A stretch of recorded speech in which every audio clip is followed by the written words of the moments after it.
في إحدى البلدان كان هناك أم تدعى خديجة، لقد رزقها الله ب4 أبناء كالشمس والنجوم، كانوا مصدر فخرها وسعادتها. ولكن ذات يوم دب الشجار بينهم بسبب لعبهم ومشاغبتهم المعتادة، ولم تكن تلك الشجارات غريبة عليهم، فقد كانوا دائما يتخاصمون ثم ما يلبثون أن يلعبوا مجددا. في لحظة غضب غير عادية شعرت خديجة بأن الشجار بين أبنائها قد تخطى الحدود، مما جعلها تشعر باليأس والضيق، فتلفظت بكلمات لم تكن تدرك عواقبها، وقالت: اللهم خذهم إن كانوا لا يرتاحون ولا يقبلون السلام فيما بينهم.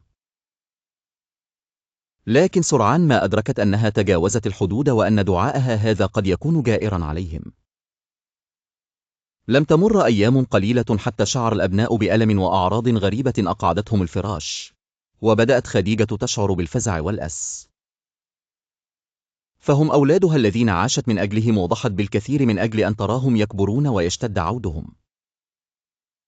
فعادت إلى الله بقلب محزون وبخوف، وبكت وتضرعت قائلة: يا الله، لم أقصد أن أضر بأولادي، إنما هو غضب وتجاوز، فاغفر لي يا أرحم الراحمين وامنحهم الشفاء والعافية. وبعد أيام من التضرع والدعاء استجاب الله لدعائها الثاني وعافهم من السوء وبتوا في صحة وعافية. وأدركوا جميعا درسا قيما عن قيمة الأسرة والتفاهم، وعادت المحبة بينهم بفضل من الله.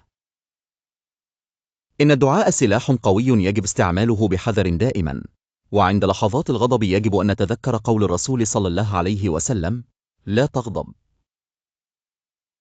فالتسامح هو طريق الإيمان والسلام.